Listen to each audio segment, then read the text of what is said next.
If someone cancels plans and you secretly feel relieved, like, thank God I can stay home. Yeah, same. You don't hate people, you're not antisocial, you're not boring. You just love your space, your bed, your snacks, your peace. And today, we're talking about the psychology of people who genuinely love staying at home, what it says about your mind, your energy, and how to make it work for your life instead of against it. Let's talk. First, let's clear this up.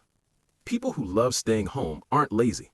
They're tired, not sleepy tired, life tired. School deadlines, money stress, family pressure, burnout, constant notifications. So when your brain finally gets silence, it goes, yeah, I'm staying. Because home isn't boredom. Home is recovery. It's where your nervous system stops screaming. It's where your brain gets quiet enough to breathe.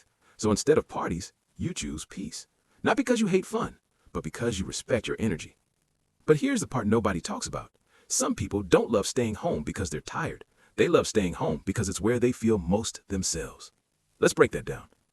Think about it. Outside, you're polite, responsive, smiling, explaining yourself. At home, you're real. No small talk, no pretending to be okay, no forcing energy you don't have. You can wear the same hoodie all day, eat cereal at midnight, watch the same comfort show again, sit in silence without explaining why. And that freedom, that's emotional safety. A lot of people who love staying home aren't antisocial. They're anti-performing. They're tired of acting okay when they're not. They're tired of pretending to be excited where they're drained. So home becomes the place where they finally get to be honest. But here's the twist. For some people, staying home isn't just comfort. It's protection. Let's be real. The world is loud. Crowds, noise, conversations, expectations. And if you're already overthinking, burned out, socially anxious, mentally tired, being outside feels like overload. Not danger, just too much. So your brain chooses low stimulation, familiar spaces, predictable comfort, which looks like your room, your bed, your screen, your snacks. Not because you're hiding, but because your nervous system feels safer there. And honestly, that's not weakness, that's self-regulation. But here's the part nobody tells you.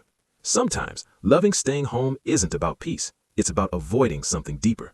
Let's talk about that, without judgment. Now listen carefully. There's a difference between loving your space and using your space to escape life. Staying home is healthy when you feel rested, you feel calm, you feel recharged. But it becomes unhealthy when you feel stuck, you feel numb, you feel scared to leave. If you're staying home because you're avoiding failure, you're avoiding people, you're avoiding your goals, that's not comfort anymore. That's fear wearing a hoodie. And a lot of people don't realize it because staying home feels safe. But growth doesn't live in safe. Growth lives in uncomfortable. But here's the good news. You don't need to become a social butterfly to grow. You just need balance. Let's get practical. No therapy talk, no fake positivity, just real tools. Step 1. Stop shaming yourself. You're not boring. You're not weird. You're not broken.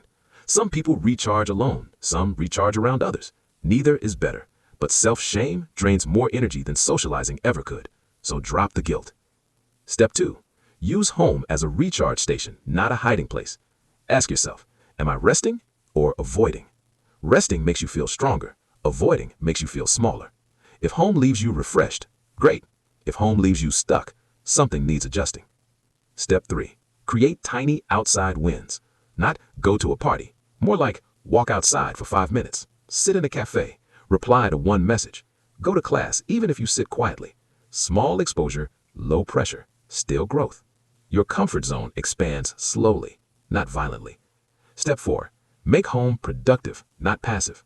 Instead of scrolling for 3 hours, try reading, learning something new, working on your goals, resting intentionally.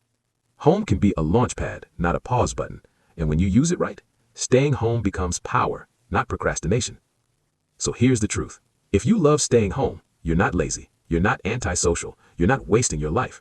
You're likely overstimulated, deep thinking, energy conscious, protecting your peace. And that's not weakness, that's self-awareness. But peace shouldn't become isolation. Comfort shouldn't become stagnation. Rest shouldn't become retreat. So tonight, try this. Do one small thing outside your comfort zone, then come home and reward yourself with rest. That's balance. That's growth. That's how you build a life that feels good, not just looks good. Let's level up.